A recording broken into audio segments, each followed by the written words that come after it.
帮我的衣服抢一下，别弄我衣服上啊，要捞起来。Okay. We'll go to the restroom.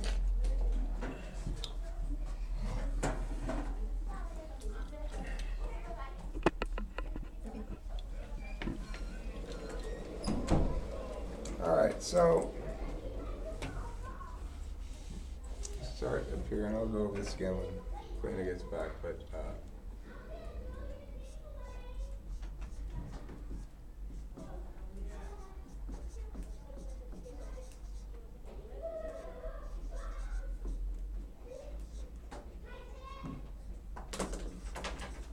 A is honesty.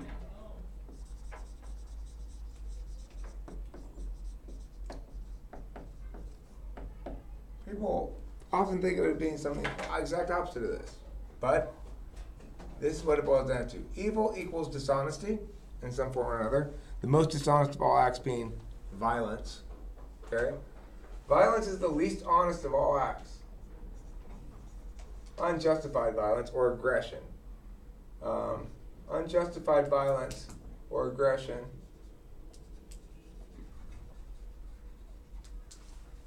That looked like a you to me.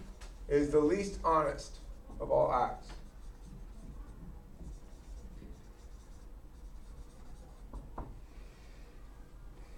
The reason it's the least honest of all acts is because it is a transgression upon the very identity of a person, his physical body. It's an aggression upon identity. And identity is the source of all other claims.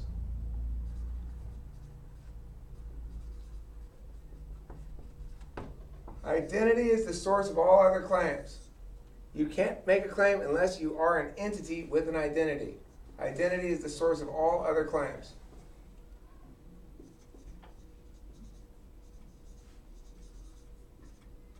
When I say other claims, I mean other than what? I mean, it's the source of all claims other than I am me and I exist. Other than I am, and therefore I own my own body, etc., etc., etc. Identity is the source of all claims that follow from you have to first exist and be distinct as an entity to make any sort of claim at all. That's why aggression is the least honest of all acts. But dishonesty is always the same form of thing. It is aggression upon identity. Aggression upon identity.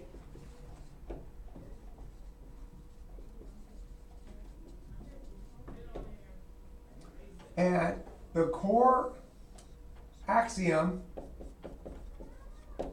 of moral living, of moral agency, I guess, is reciprocal burdens.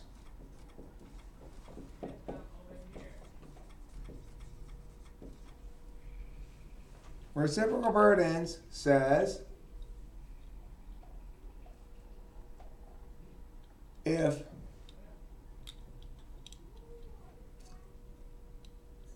Identity what? Identity, what are you looking at? Where? Identity blank of all of Identity is the source of all other claims.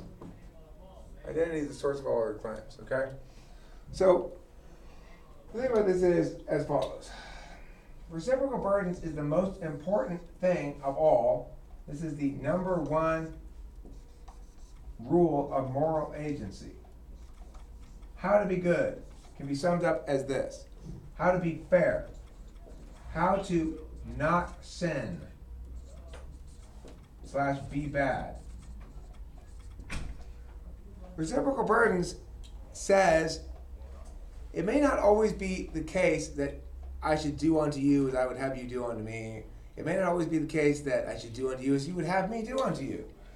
But it will always be the case that for the sake of this thing, define the scope, define the rules,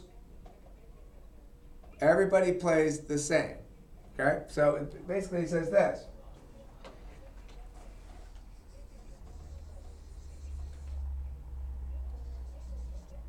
What's AXIOM? Axiom of moral agency? Is that what you're saying? axiom of moral agency. To fairly adjudicate any dispute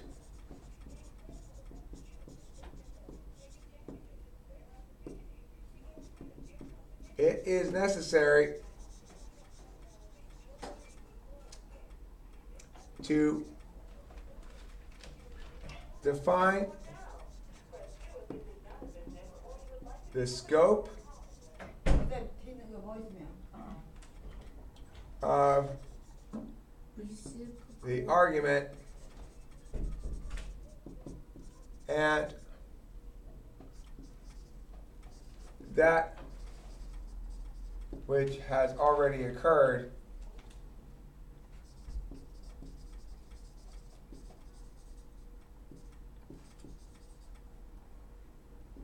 must remain until conclusion. Right.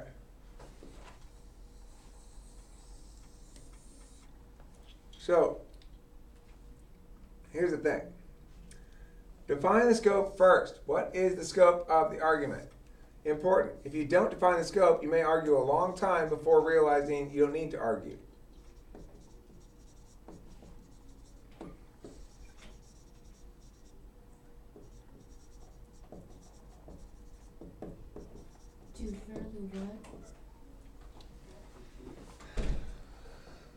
To fairly adjudicate any dispute, it is necessary to define the scope of the argument, and that which has already occurred must remain until conclusion of the argument, which means there needs to be a flow. Needs a flow.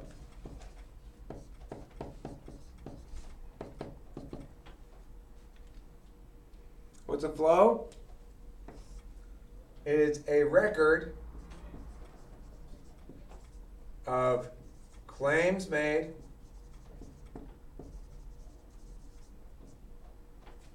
impacts,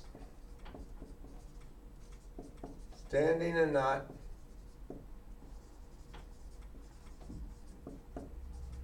and warrants in and out of play. So basically, all the argumentation events are specific things. They are not whatever you feel like, okay? If I make a claim, I've warranted it with a reason, and I produce an impact. Let's deal with that first. It's rule number 108, be responsive, okay? So reciprocal burden says be responsive. Why does reciprocal burdens follow from be responsive? If you want your opponent, do you think your opponent should have to answer your questions? No. Yeah, they should. Listen, if I say, you should get in this rocket ship right here, Eric. We're going to go to the moon. This rocket ship's perfectly safe. Don't worry, I built it myself in my backyard. And you say, oh, really? What kind of fuel do you use? And I said, I'm not going to answer any of your questions. Now we'll go. Okay, so then you're saying, if you won't answer my questions about your point, what should you conclude about their point?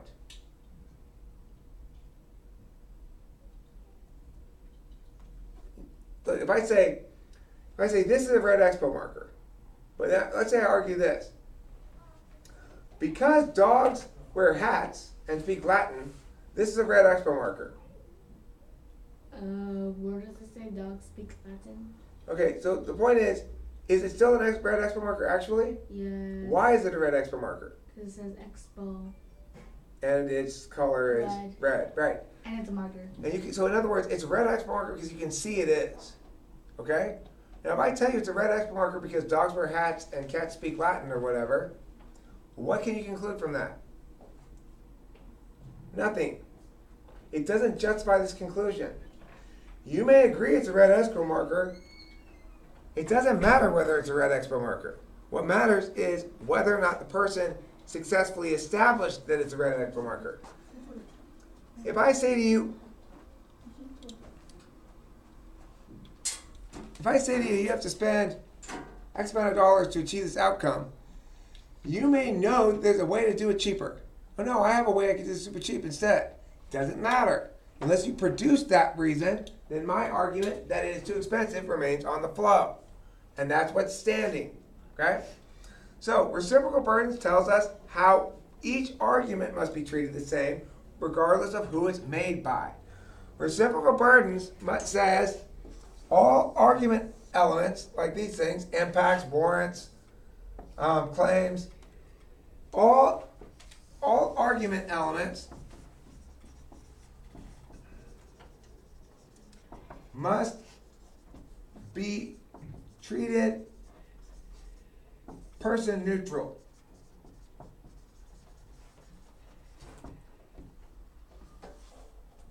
Af, neg, burdens.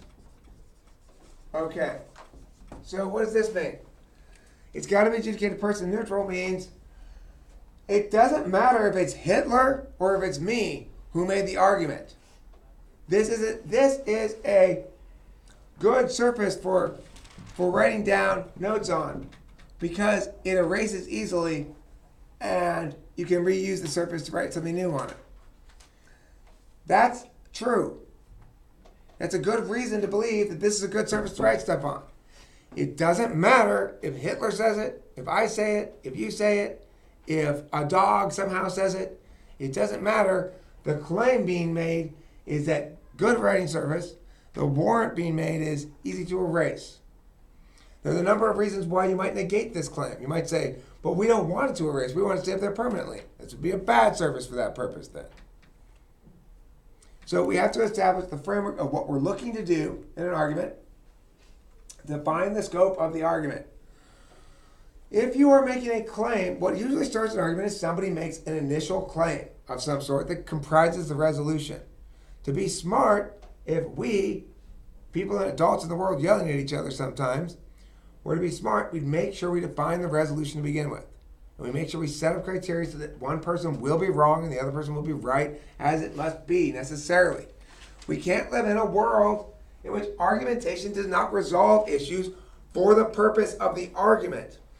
Just because I won the argument does not mean that we all agree with me. It means we all agree I won the argument. And that that's what is standing currently as an argument. Pending new data, pending other answers. But for the duration and scope of this argument, this is the point we should all agree on as an assumption going forward. Look, I've shown you that this is a whiteboard is good writing surface for us in this context because it's easily erasable and we can rewrite on it. You've given a reason that says, but it's a bad surface because it costs too much. But I pointed out that we already purchased that. There's no additional cost for us now. And so we might as well use it since it's already been purchased. You didn't have a response to that. You said additionally that it's a bad surface because it's too heavy and it'll pull down the wall. And I pointed out that it's been up here for a long time and hasn't pulled down the wall yet. If it were in fact the case that it was too heavy and would pull down the wall, why hasn't it done so? Can you point to any mechanism within the wall or the board here that is going to cause that to actually happen, or are we just assuming it's going to happen? You had no response to that. Therefore, for the purposes of this and this argument and upcoming arguments that may be related, this is a good surface. Now, if we are then saying, now we're looking to purchase one for the next room, next door, I don't have to re-find out the point about whether this is a good surface to write on. See, remember, that point's already been argued. I've already won it. Do you have any new points to respond to that? No? Then that needs to be not revisited again.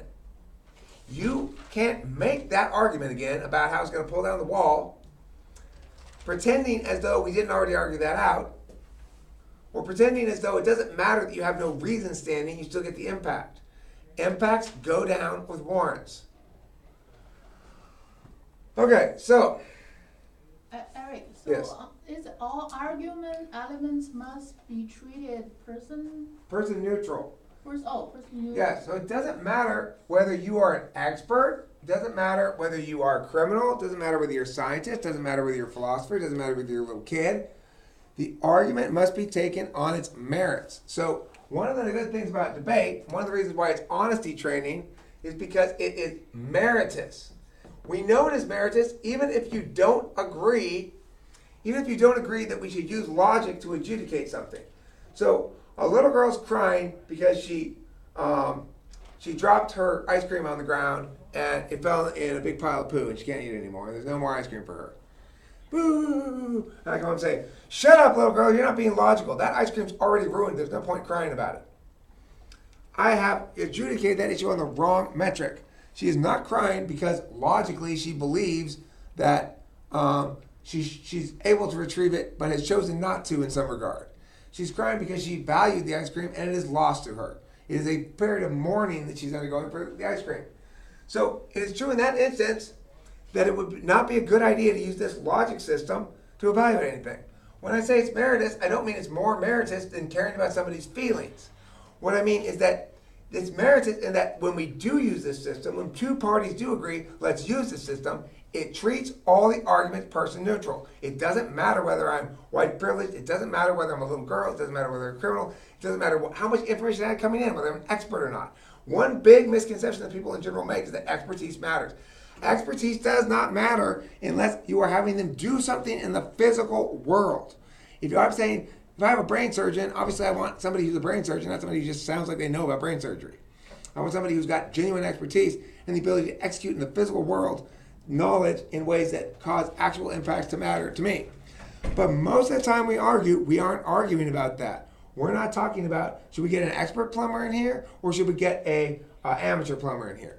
We're talking about instead arguments. And remember, number one rule is reciprocal burdens. And what does that mean? Again, it means all arguments must be treated person neutral. My identity doesn't matter. It doesn't matter. What matters is the argument. The argument is comprised of 3 sections. 3 sections. Let's go over this next.